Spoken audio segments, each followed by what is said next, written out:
Buckle up for a chilling blast from the past. Disney Plus has just dug up a forgotten gem that unleashed waves of nightmares for an entire generation of Gen X kids, and it's ready to haunt your screens again. As Halloween creeps closer, families on the hunt for thrills that aren't outright terrifying might just hit the jackpot. Disney Plus has finally made available one of the most peculiar entries in its vast library, a film that never graced a streaming service before. We're talking about the 1983 cinematic take on Ray Bradbury's novel Something Wicked This Way Comes, a slice of nostalgic Americana that feels like it was on endless repeat for those of us who grew up glued to cable TV. Speaking as someone who fits that Gen X mold, rewatching it felt eerily like stumbling back into a half-remembered nightmare, familiar yet unsettling. Many scenes from this dark fantasy, centered on a sinister traveling carnival, stirred up dormant memories in my mind, while others left me scratching my head, wondering if I'd misremembered them entirely. But one truth remains unchanged.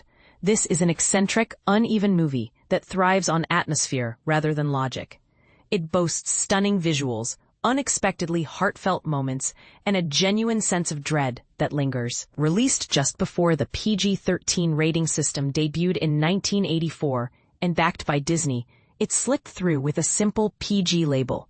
And boy, did that spark a storm of sleepless nights. For beginners, PG means it's generally suitable for all ages, but without parental guidance, while PG-13 adds restrictions on intense content. That PG tag meant it could air anytime on cable, leaving no household safe from a child flipping channels and encountering the horrifying tarantula swarm, or Jonathan Pryce's flesh melting into a skeletal horror. The story follows two boys, Will and Jim, in a quaint Midwestern town set in an ambiguous era. Think the 1920s vibe.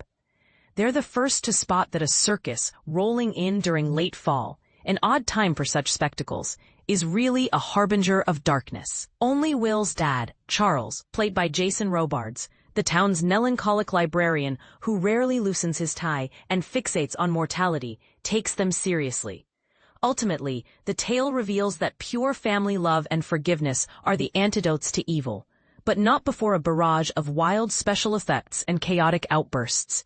The film's mood swings are downright bizarre. One moment, it's a lively spectacle of lights and sounds. The next, a somber reflection on growing old. Robards, at 60 during filming, portrays a father whose son is around 9, highlighting the tragedy of late-in-life parenthood.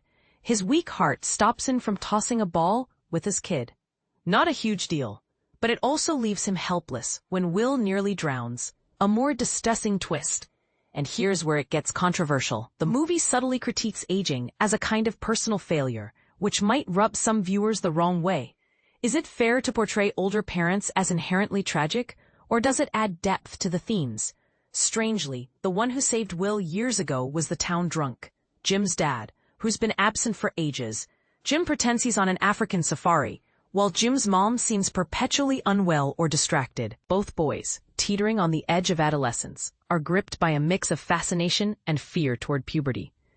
A recurring nightmare involves an alluring Eastern woman who can reduce men to mush, complete with her pet tarantula that she caresses seductively. You don't need a psychology degree to decode this as a metaphor for the anxieties of growing up, especially in a Disney flick. Once the plot ramps up, it's an exhilarating adventure. The kids dash through town, outrunning an animated poisonous green fog. The carnival's leader, Mr. Dark, Jonathan Pryce, hams it up in his spooky top hat, conjuring tricks from thin air, sometimes literally with mesmerizing animated tattoos. But for every high-energy sequence, there's a heavy dose of gloom. Will and Charles brood at home in the dead of night, delving into profound chats. 3 o'clock, the soul's midnight, Dad intones, claiming it's when deaths peak.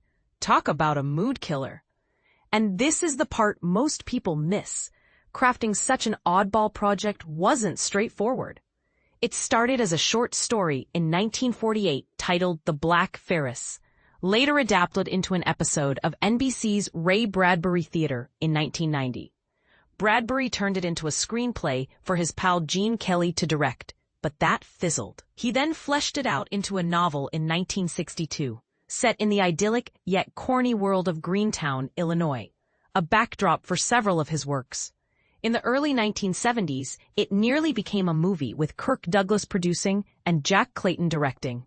Clayton, a veteran of British classics like Room at the Top and The Innocents, and later the helmer of The Great Gatsby, faced studio clashes at Paramount, shelving the project. Rumors swirled about other directors, including the bold Western filmmaker Sam Peckinpah and even Steven Spielberg.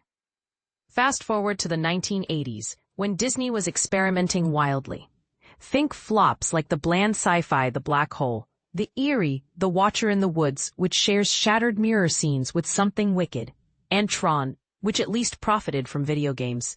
The Disney Renaissance with The Little Mermaid was looming, but this era was a quirky detour for the studio. Bradbury's script got approval, yet Disney disliked Clayton's cut, ordering reshoots to soften it for families. Ironically, the iconic tarantula overrun was added then, and it's arguably the film's highlight. So, the idea that executives always mess things up? Not here. The result is a patchwork, but undeniably captivating. With October's crisp air central to the story, the Carnival folk are dubbed the Autumn People. Now's the perfect time to stream it. The practical effects and animations hold up beautifully, alongside painted backdrops of Midwest landscapes ablaze with fall colors. James Horner's score, fresh from Star Trek II, The Wrath of Khan, and destined for Braveheart, Apollo 13, and Avatar, is lush and borrows Star Wars flair at just the right spots. While the dramatic bits sometimes falter, their earnestness shines. No snarky one-liners here, just raw lines like, "Dad, don't talk death." I'd argue they don't produce family films like this anymore, but honestly, they probably never did regularly. It's a true oddity. What do you think? Does the film's blend of whimsy and darkness make it a misunderstood classic? Or was Disney right to tweak it for kids? And should streaming services warn more about its potential to scare young viewers? Share your opinions in the comments. I'd love to hear if it scarred your childhood too. Jordan Hoffman is a writer and critic based in New York City. His pieces appear in Vanity Fair, The Guardian, and The Times of Israel. He's part of the New York Film Critics Circle and tweets at @jhoffman about fish and Star Trek.